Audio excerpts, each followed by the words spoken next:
নমস্কার, আমি জয়া।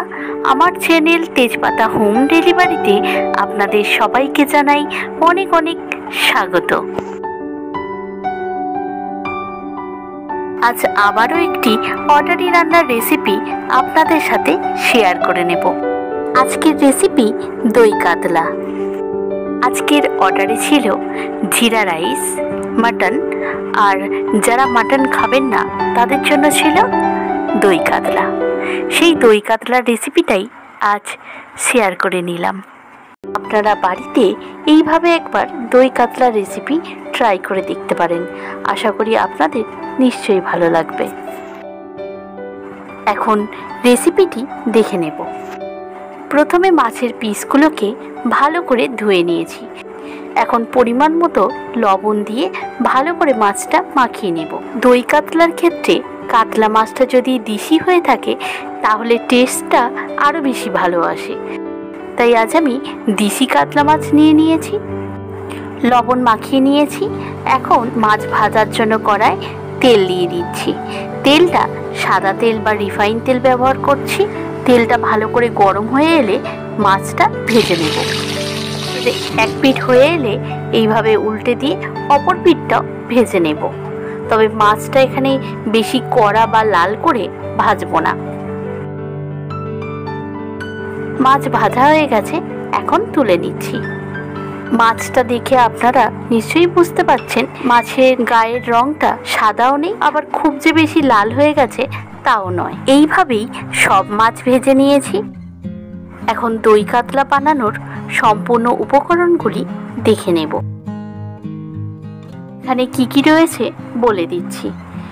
রসুন বাটা, পেঁয়াজ কুচি, এরপর রয়েছে পোস্ত, কাজু, কাঁচা লঙ্কা।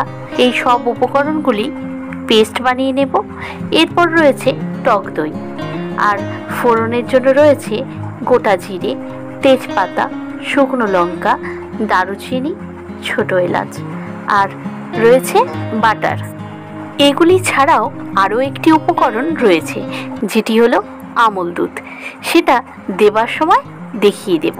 এখন কড়ায় সাদা তেল দিয়ে দিচ্ছি। আজকের পুরো রেসিপিটাই এই সাদা তেলেই করে নেব। এরপর ফোড়নগুলি দিয়ে দিচ্ছি।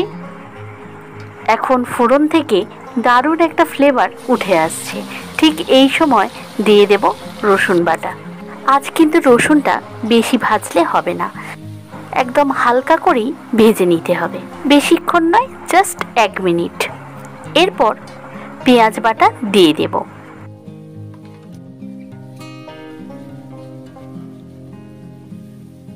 পেঁয়াজটাকেও একইভাবে হালকা করেই ভেজে নেব। 2 থেকে 3 মিনিটের বেশি পেঁয়াজটা ভাজবো না। ঠিক পেঁয়াজের রঙটা এই রকম একটু লালচে হয়ে এলেই তখন দিয়ে দেব আদা বাটা।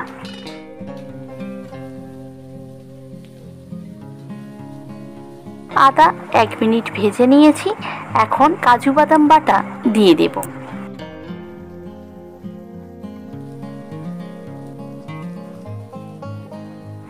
এখন অল্প জল দিয়ে দেব।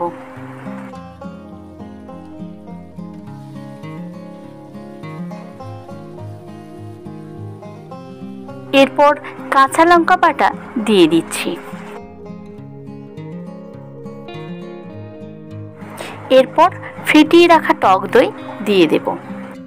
এখন পুরো মশলা থেকে ভালো করে যতক্ষণ না তেলটা সম্পূর্ণ ছেড়ে আসছে ততক্ষণ সব কিছু ভালো করে এইভাবে নাড়তে হবে। এরপর পরিমাণ মতো জল দিয়ে গ্রেভিটাকে ভালো করে ফোটাতে হবে, অন্তত কম করেও 5 থেকে 7 মিনিট। এখন দিয়ে দেব স্বাদ মতো লবণ আর চিনি।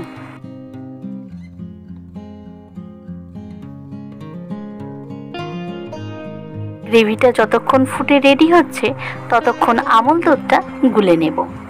এখানে মিক্সিং জারের মধ্যে আমল দুধ নিয়ে নিচ্ছি। এরপর অল্প একটু জল দিয়ে দুধটা ভালো করে গুলে নেব। গ্রেভিতে এখন আমল দুধ দিয়ে দিলাম। আমল দুধ দেওয়ার সাথে সাথেই গ্রেভির কালারটাও যেমন বদলে গিয়ে অনেক সাদা হয়ে যাবে, ঠিক তেমন টেস্টটাও কিন্তু অনেকটা বেড়ে যাবে। এইসব রান্নায় ফ্রেশ ক্রিম ব্যবহার করা যায়, তাতেও টেস্ট অনেক ভালো আসে এবং কালারটাও সাদা হয়। গ্রেভিটা খুব ভালো করে ফুটিয়ে নিয়েছি। এখন অল্প কিছু কাঁচা লঙ্কা ছিঁড়ে দিয়ে দিচ্ছি। এখন গ্রেভির মধ্যে ভেজে রাখা মাছ দিয়ে দেব। আজকে মাছের পরিমাণ যেহেতু খুব বেশি নেই, তাই গ্রেভির মধ্যেই মাছগুলো দিয়ে দিচ্ছি। না হলে আমাদের কাজের ক্ষেত্রে কি হয়, জায়গার মধ্যে মাছগুলোকে সাজিয়ে দিয়ে উপর থেকে গরম গ্রেভি দিয়ে দেয়া হয়। এইভাবে করলে কি হয়, মাছগুলো একটাও ভেঙে যাওয়ার ভয় থাকে না। মাছগুলো যেমন গোটা থাকে, তেমন গরম গ্রেভি যেহেতু মাছের ওপর পড়ে, তাই ভাজা মাছগুলো সঙ্গে সঙ্গে গ্রেভিটা অ্যাবজর্ব করে নিতে পারে। তাতে টেস্টের কিন্তু কোনো পরিবর্তন হয় না। আপনারা যে কোনো অনুষ্ঠানে মাছের রেসিপি যে খেয়ে থাকেন, সেগুলো ওই প্রসেসেই হয়ে থাকে। যাক, মাছটা আমার এখন হয়ে গেছে, আর গ্রেভির মধ্যে ফোটাবো না। এখন গ্যাসের ফ্লেমটা অফ করে দিচ্ছি। উপর থেকে ঘি আর গরম মশলা দিয়ে দেব, আর তার সাথে 1 চামচ বাটার দিয়ে দেব।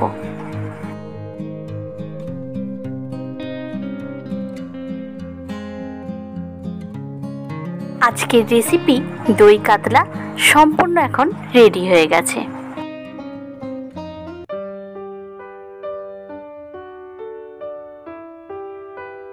আজকের ভিডিওটা ছিল এতটুকুই। পরের দিন আবার নতুন কোনো রেসিপির সাথে নতুন কোনো ভিডিও নিয়ে চলে আসব আমার চ্যানেল তেজপাতা হোম ডেলিভারিতে। আপনারা সুস্থ থাকবেন, ভালো থাকবেন। আজকের ভিডিওটা ভালো লাগলে অবশ্যই লাইক, কমেন্ট ও শেয়ার করে দেবেন। আজ তাহলে এটুকুই। ধন্যবাদ।